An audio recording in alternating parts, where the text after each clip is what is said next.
together, living, working, and eating in a maze of buildings.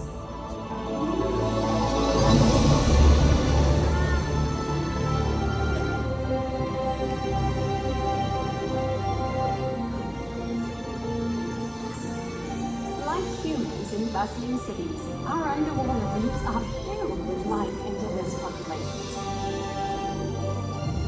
Corals and marine creatures, living in and around our own magnificent structures. My name is Cora, and I'm a brain coral, and this is where I live. That's Clyde. He's a giant clam. Hello. Over here is Finn. He's a copper-banded butterfly fish. Hi. And if you come really close, you can meet my best friend Zoe. We live together and depend on each other. My full name is Zooxanthellae. We are algae, and you can only see us with the microscope. We live all over this reef, inside corals and other animals. We have soft corals, hard corals, branching corals, floating corals, and so many more. Our coral reef cities are found in more than 100 countries around the world. They cover less than 1% of the entire ocean floor, but 25% of all marine fish species live on and around them. We all have jobs to do on the reef, and we need each other to keep our community vibrant. Look, those fish are cleaning the algae off that sea turtle. And the eel over there is getting his teeth cleaned. There's a goby fish and a pistol shrimp. They're great housemates in that sand hole. The goby looks out for predators, and the shrimp builds and cleans their burrow. Zoe and I are also great partners. I make my own food by using the sun's energy and photosynthesis. But when I live inside a host, like Cora, I share my food. That's called a symbiotic relationship. It's when two organisms rely on each other. You're so smart, Cora. Well, I am a brain coral. There's another partnership over there with the clownfish and the anemone. Clownfish live in the stinging tentacles of anemones, but are immune because of special mucus on their scales. During the day, clownfish dart above the anemones to catch food. At night, they snuggle down into the tentacles that chase away other fish looking for a snack. People rely on services like trash collection to keep their cities clean and healthy. We have crabs and sea cucumbers doing that job for us down here. They consume animal waste and other debris, recycling nutrients back into the food web.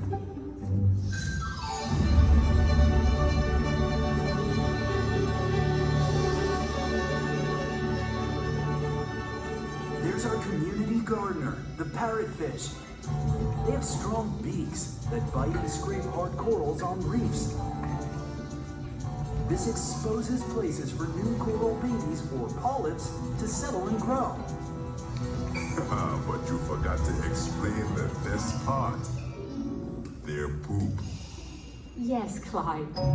When they cross the coral for digestion, it gets ground up and passes through the fish as fine sand. And this connects us to the people above water because they love tropical white sand beaches. If they only knew where some of that sand came from.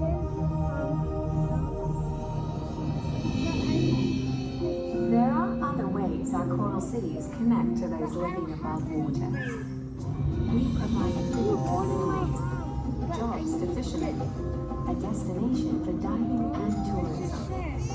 Reefs also protect coastlines from crashing waves caused by storms. And many corals help create medicine to cure diseases.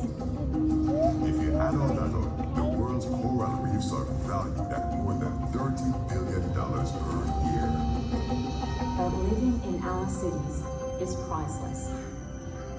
It takes thousands of years to build our diverse neighborhoods. And we have all evolved together.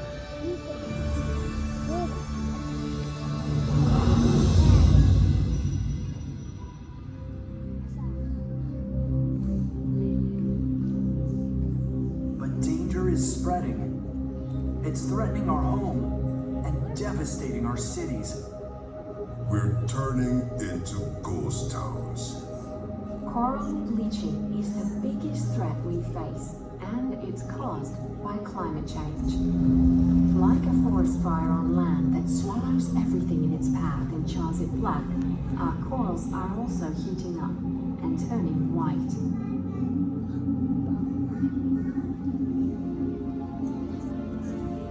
We need urgent action to slow and eventually stop coral bleaching of our reefs. Human activities cause climate change, and it affects our oceans. It makes them warmer. If the ocean warms just 2 degrees Celsius or nearly 4 degrees Fahrenheit, 99% of coral reefs could be lost. When ocean temperatures rise, we get stressed, and the algae that live inside release toxic chemicals. Forcing my friend Cora to eject algae like me to survive. But when this happens, she loses the food we provide. And who's my best friend? Without our algae, we starve. Climate change also causes stronger storms. They alter ocean currents, disrupting our food supply and preventing coral larvae from spreading to other parts of the ocean. What about the destruction caused by those nets and traps that bang into me? That gear also removes plant-eating fish, and we need them to munch on things like overgrown algae to help keep our ecosystems in balance. Overfishing is another big problem. If people catch too many top predators like gray reef and tiger sharks, who hunt medium-sized fish, who eat plant-eating fish, then the fish population in the food web gets way out of balance. And what about all that dirt and plastic? Pollution and coastal development make corals susceptible to disease. We also get runoff from land that brings fertilizer that makes harmful algae overgrow. And tiny bits of dirt from construction pollute our cities. Like a city on land that has been altered by a natural disaster, some fish and marine species abandon reefs that are damaged. And some never come back.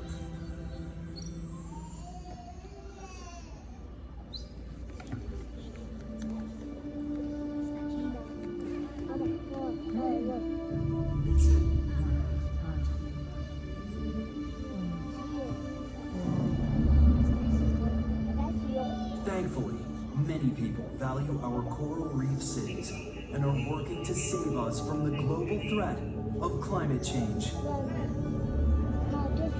Scientists and grassroots organizers are using creativity and advanced technology to increase reef resilience. Like coral nurseries in coastal areas in Florida and the Caribbean, people transplant healthy coral fragments grown in the ocean and on land. Grassroots efforts in places like Jamaica and Indonesia bring community members together to rebuild coral reefs. And some people are using 3D printing and other techniques to create new reefs. Groups like Seacorp are catching coral eggs in sperm, raising young corals, and transplanting them to reefs. When people are careful with fishing practices and curbing pollution, our coral reefs are stronger and better equipped to cope with climate change.